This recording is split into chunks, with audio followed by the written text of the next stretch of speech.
Bonjour Cécile Poré. Bonjour. Merci de nous donner un petit peu de temps pour cette interview au sein de la bulle de scénario. Avec plaisir. Est-ce que déjà tu pourrais commencer à te présenter un petit peu pour ceux qui ne te connaissent pas encore? Eh bien, je m'appelle donc Cécile Poré, ça tu l'as dit, c'est une belle redite. Je suis illustratrice, je fais de la bande dessinée, j'ai fait un album jeunesse également. Voilà, c'est ma nouvelle vie. Avant ça, j'étais graphiste et voilà, depuis quelques temps, je ne fais plus que ça. Ok. Et tu écris aussi des romans ou d'une bêtise? Non, je n'écris pas. C'est ma scénariste qui écrit des romans et moi je les illustre. Tout à fait. Du coup, comment vous vous êtes rencontrées toutes les deux? Alors aujourd'hui, on va se concentrer sur le premier roman que tu as fait avec Camille. Les fleurs aussi ont une saison. Comment s'est fait la rencontre entre vous? Alors on s'est rencontrés pendant que se passe l'histoire des fleurs. On s'est rencontrés par une amie commune.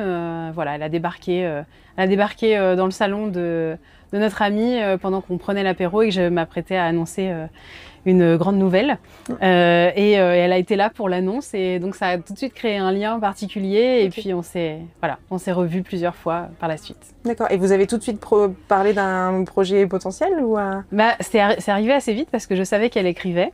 Elle savait que je dessinais et voilà. Et on en a parlé assez rapidement. Mais par contre, on a mis quand même 10 ans avant de se lancer réellement ensemble. Mais on le voit pas dans la BD du coup. Non, ça a été coupé au montage. Coupé au montage. Ouais, terrible. Qu'est-ce qui s'est passé dans cette soirée d'autre qu'il fallait pas? Je crois que c'était à censurer. Ok. Ça n'a pas dû être simple du coup non plus pour la scénariste. Enfin, j'imagine le travail n'a pas dû être simple parce que c'est ton histoire qui est racontée. Donc, comment est-ce que vous vous êtes un petit peu réparti le travail? Est-ce qu'elle avait certaines libertés? Enfin, je sais pas comment dire ça, mais. En fait, Camille, en plus de son travail d'écrivaine de romans, elle est prête-plume. Donc elle aide les gens à écrire leurs histoires. Donc elle est assez entraînée, et puis elle interviewe des gens aussi. Donc elle est assez entraînée à questionner les gens et puis essayer de saisir un peu une ambiance, des émotions, des sensations pour retranscrire une histoire. En utilisant des mots que la personne aurait utilisés aussi, mais en les formulant mieux. Ouais. T'avais pas du tout commencé à écrire quoi que ce soit ou à dessiner Alors si, moi j'avais essayé toute seule, mais je pense que c'est une histoire qui est assez dure et ce que j'avais écrit, c'était assez viscéral, assez indigeste, je pense, pour quelqu'un qui connaîtrait pas la famille et qui serait pas en empathie directe avec les personnages. Donc je m'en sortais pas trop et puis mine de rien, c'est un métier. Je crois que c'était aussi trop ambitieux pour moi d'envisager et le scénario et les dessins. Donc j'ai demandé à Camille ce qu'elle pensait de mon scénario, elle a jamais répondu, donc j'en ai conclu que c'était pas ouf. Et puis on sait plus tellement bien comment ça s'est organisé, mais on était au téléphone ensemble et on sait plus si c'est moi qui ai proposé ou elle qui s'est proposé, mais on a décidé de travailler ensemble sur cette histoire. Tu dis que c'était dur et indigeste du coup, mais en tant que lecteur, en tout cas quand on lit la BD, il n'y a pas que ça qui ressort. Est-ce que c'est vraiment elle qui t'a aidé à apporter tout le positif? Toi, tu faisais pas ça peut-être à l'origine ou c'était peut-être plus difficile de faire ressortir tout?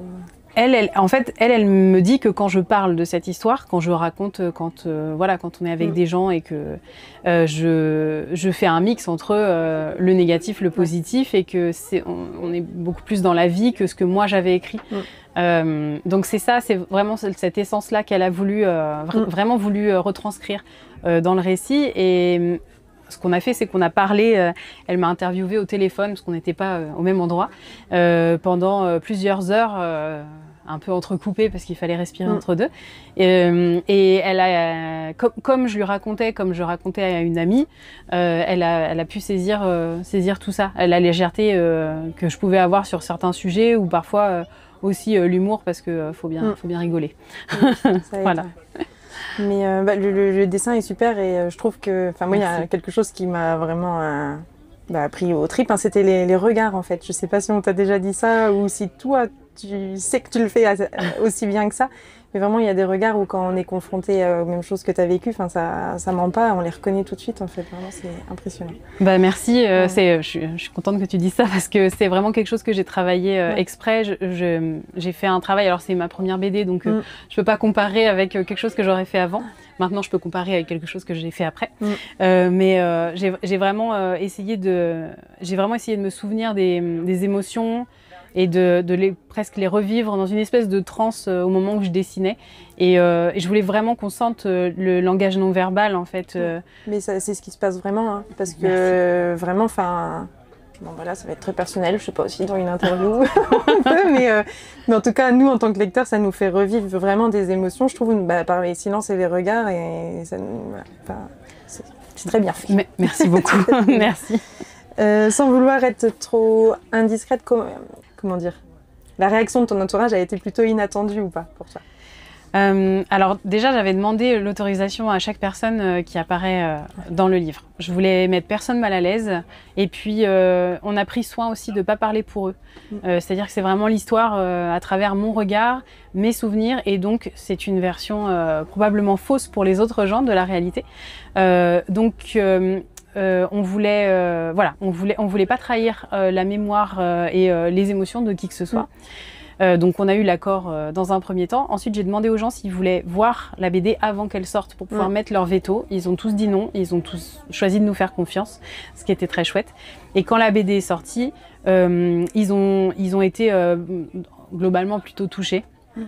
Plutôt touchés, ils se sont assez bien reconnus. Il n'y a pas eu de vexation, ce qui m'a beaucoup rassurée. et puis, ce qui était assez marrant, c'est que, en fait, c'est une histoire qui s'est passée il y a une dizaine d'années. Et du coup, on a eu l'occasion de pouvoir en reparler en disant c'est marrant, j'ai pas du tout ce souvenir, moi. Alors, c'est pas du tout ça qui s'est passé. Et en fait, on s'est rendu compte qu'on avait vraiment chacun notre vérité sur les choses. Sans mentir, en fait. Sans que personne ne mente ou n'enjolive ou je sais pas, mais. Voilà, il y a des souvenirs qui se confrontent et les conversations ont été assez chouettes après. Ça peut ouvrir aussi peut-être du dialogue. Ouais. Donc eux, ils n'ont jamais été questionnés du coup par la scénariste, par Camille. Non, l'idée, c'était vraiment qu'on se concentre sur ce que moi j'avais à en dire parce que si on faisait, c'est pas que c'était plus intéressant, c'est que si on faisait se rencontrer tous les souvenirs, ça donnait pas le même bouquin en fait. C'était vraiment quelque chose une confrontation de mémoire, ce qui est plutôt le cas du deuxième. Voilà. Mais dans celui-là, on voulait pas ça. On voulait vraiment une personne qui vit quelque chose avec son propre point de vue et les gens autour qui probablement pensent des choses ou vivent des choses différentes. Voilà. Est-ce qu'il y a eu des choses plus dures à retranscrire pour toi du fait que c'était aussi personnel? Oui. Des choses par exemple où c'est le dessin qui a été le plus difficile pour représenter quelque chose? Ouais. Oui, il y a vraiment eu des dessins très difficiles à faire. Parce que je voulais vraiment que le lecteur sente, ait vraiment un aperçu assez fidèle de ce que j'avais ressenti, de la scène et voilà, notamment la scène où mon père m'annonce une mauvaise nouvelle. Ça, c'est une scène que j'ai vécue comme d'une violence folle et je voulais vraiment que ça ressorte. Et me replonger vraiment là-dedans, c'est assez douloureux. Généralement, on fait exprès de mettre un petit mouchoir sur ces souvenirs-là pour se préserver. Et là, moi, je suis allée carrément les chercher pour faire ce livre-là. Et oui, ça m'a un peu... j'ai fait une petite dépression quand même pendant la BD. Ça a été quand même peut-être un petit pansement aussi par la suite d'avoir fait cette BD. Je pense qu'il y avait des choses qui étaient enfouies, que j'avais bien laissées au fond en me disant non, ça, j'ai pas envie de traiter ça. Et le fait de faire la BD a fait ressortir toutes ces choses-là. Et donc, j'ai dû m'occuper en fait de certaines émotions pas très réglées. Ça fallait passer par là. Exactement. Ouais, c'était une sorte de catharsis, quoi. Voilà. Et est-ce que tu peux nous faire du coup un petit speech sur une toute petite conversation qui est sortie il n'y a pas longtemps? Oui, qui sort dans 2 jours en fait. Voilà, oui, nous on a la exclusivité parce qu'on est sur le festival Normandibule. Mais, oui. Alors, une toute petite conversation, cette fois c'est l'histoire de Camille. Donc Camille qui est la scénariste de Les Fleurs. Comme Camille est quelqu'un de très nombriliste, elle voulait tirer la couverture à elle et donc récupérer les lecteurs pour elle. Donc elle est insupportable. Non, en vérité, après Les Fleurs, on était hyper contents d'avoir bossé ensemble. On a adoré ça et on s'est dit il faut qu'on reparte sur quelque chose. Et moi, j'ai eu très envie, j'avais très envie, même avant qu'on travaille sur Les Fleurs, d'adapter en BD son premier roman, son tout premier roman qui s'appelle Un tout petit rien. Et qui raconte sa grossesse surprise avec une histoire pas de couple, mais de géniteurs qui n'ont pas la même vision de ce qu'il faut faire de cette grossesse et voilà. Et moi, ce livre m'avait beaucoup touchée et sa façon de l'écrire aussi. Et donc je lui ai proposé qu'on fasse ça, sauf qu'elle m'a dit que de l'eau avait coulé sous les ponts et que ça faisait 15 ans et que ça aurait été tellement bizarre d'adapter ce livre pour lequel elle a de la tendresse, mais qui a tellement une autre signification aujourd'hui pour elle.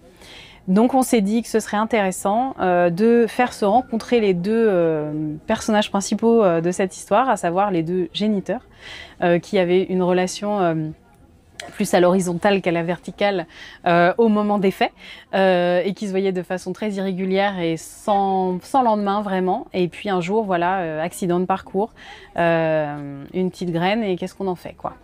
Et là, contre toute attente, Camille décide qu'elle doit poursuivre cette grossesse, et Seb lui signifie que pour lui c'est inenvisageable. Et donc on a cette confrontation de points de vue, mais 15 ans plus tard, c'est-à-dire qu'ils se retrouvent dans une cuisine d'un appartement rouennais pour parler de ce qu'ils ont vécu, de ce qu'ils ont ressenti et des raisons pour lesquelles voilà, ils ont pris certaines décisions, qu'ils ont eu certaines réactions. Voilà, une conversation qu'ils n'ont pas eue à l'époque parce qu'ils étaient tellement dans leur vérité, dans leurs émotions que la communication n'était pas possible, quoi. Voilà. Ok. C'était un peu long, mais... Non, mais c'est très bien, ça nous donne on a hâte de le découvrir. Du coup. Bon. Ouais.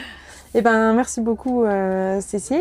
Sim, j'aimerais juste par curiosité aussi savoir si toi en ce moment tu as des coups de cœur, enfin des choses que tu as lues récemment et qui pourraient être tes coups de cœur à toi. Oui, moi j'ai lu récemment Marcy de Cathy Bor et j'ai adoré. C'est l'histoire d'une femme de 50 ans qui perd son emploi et qui se retrouve à pas savoir quoi faire de sa vie puisque c'est pas quelqu'un d'extrêmement épanoui. Elle a une fille qu'elle élève toute seule. Elle se sent pas très bien dans son corps. C'est la cinquantaine, c'est la ménopause. Elle se sent un peu invisible aux yeux du monde et pas très. Elle a la sensation de pas avoir une grande valeur. Et puis elle décide de se lancer elle veut devenir détective privée, puisque comme elle est invisible, autant qu'elle utilise son invisibilité pour faire le bien. Voilà, et elle va se lancer dans des enquêtes, et notamment dans une enquête qui va la mener carrément jusqu'à New York. Ça parle des femmes de 50 ans, ça parle de cet âge moyen, de ces femmes qui n'ont pas tellement une place intéressante dans la société, à qui on donne pas une place intéressante dans la société. Et le personnage est génial, j'ai très très envie qu'elle fasse un autre livre avec. Et j'ai adoré cette BD. Et puis le dessin de Cathy Bor est magnifique. Voilà. Okay. Merci beaucoup. De rien, avec plaisir.